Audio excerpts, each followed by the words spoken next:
Hello and welcome back to the rheumatology.physio blog reads.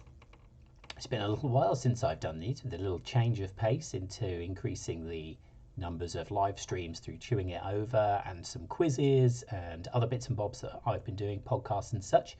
So do head to the website rheumatology.physio to make sure you catch up on all of those things. I obviously can't put a quiz in as a podcast. So a bit of a change of pace and recognition this month as we look at actually treating, managing and rehabbing rheumatoid arthritis. Exercise is a vital component of rheumatoid arthritis management, and unfortunately people with rheumatoid arthritis fear it and don't reach their targets for activity. The recurrent features are back with legend of the blog and music from Kasabian at the bottom of the podcast as well. So please do consider heading to the shop, rheumatology.physio/shop, to find more resources and supporting me to continue this particular harebrained project. You can also listen to all of the blogs as podcasts, subscribe to your preferred channel. If you're listening on one of those channels, then do hit the subscribe button. And if you've got one that allows ratings, then please do knock a rating on there as well. That would be ideal. As usual, feedback is greatly appreciated, and any further reading for me, please do send it my way. Please remember, this blog is not a replacement for clinical reasoning, and if you are unsure, get some advice. So this week's legend of the blog is Rob Tyre, who is an amazing sounding board for ideas, thinking challenger and friend. Do check out his Hip at a Glance booklet in the shop, and also follow him on Twitter. He is at CombatSportsPhys. So on to the blog. Introduction. So let's talk about prescribing exercise for rheumatoid arthritis. First, I want to cover some basic advice that should help frame the rest of the blog. 1. Exercise is safe for people with rheumatoid arthritis. 2. Exercise should absolutely be encouraged in RA. 3. We need to cover the bases of cardiovascular, strengthening and flexibility exercises. 4. One of the biggest barriers to exercise in rheumatoid arthritis is fear. So to elaborate a little on those bullet points, research has shown that exercise, including high intensity exercise, is safe in RA, and it does not increase any measurable component of disease activity. Exercise is a vital component to maintain function, bone density, cardiovascular fitness and flexibility. People with RA show reduced muscle bulk and strength compared to matched controls, and addressing this should be considered for all. One of the biggest barriers to exercise is fear of increasing symptoms or worsening the arthritis.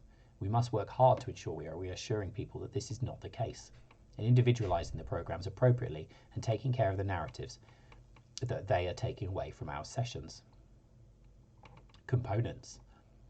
All people with rheumatoid arthritis, and to a degree I would argue those suspected of having it as well, should be encouraged to undertake exercise programmes that contain the following components: cardiovascular exercise, strengthening exercises, flexibility, and a hand exercise programme. The amount of these components will vary per individual depending on their individual circumstances, functional limitations, personal preferences and access. As a starting point, ensuring people reach the minimum recommended activity levels will be a challenge for some. Intensity. There are no special rules regarding intensity in this cohort of people. Ensure you are considering the goals of the exercise programme when setting this. I advocate for graded increases in the programme as appropriate for the individual, just as you would with any exercise prescription. They need to overcome adaptation and retain a level of challenge to the programme. Provide the individual with the skill set to adapt the intensity of the programme themselves. When it starts to get too easy, they need to increase the parameters. This might be increased load, duration, speed, sets, reps, whatever. For people with RA, it is also important to teach them how to decrease these components in a flare.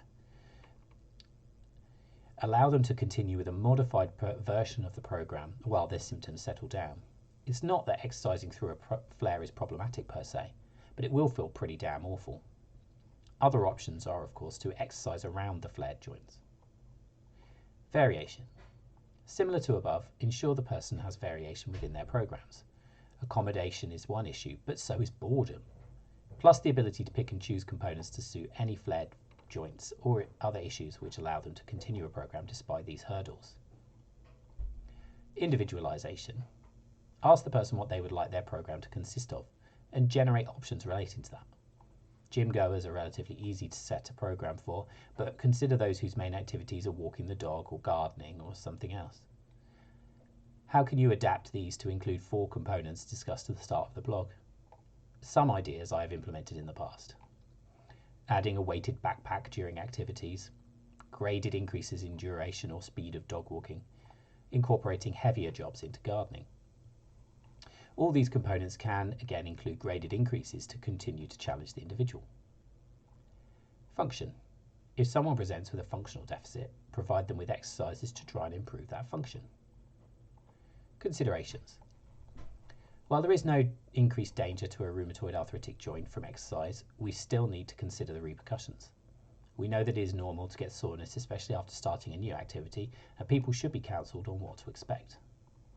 With regards to inflammation, it is likely that a joint will show increases in one or more of swelling, redness, heat and pain. This needs to be an acceptable level of increase to the individual and should resolve, or return to pre-exercise state, by the following morning. This is more from a tolerance and comfort perspective for the person than it is for any other reason. It is not going to be very nice if your exercise program causes you to not be able to sleep or walk for 2 days afterwards. With all these things, what is acceptable/tolerable for one person will not be for another. So work with them on this and be prepared, or prepare them to get this wrong on occasion. Conclusion. I hope you found this useful. Individualising programs to the person is the key and is of utmost importance to remain reassuring and with positive narratives. So hopefully I'll see you out next time when we do one of these blog reads, and for now I'll just leave you with the music choice for this blog, which is Kasabian and Fast Fuse.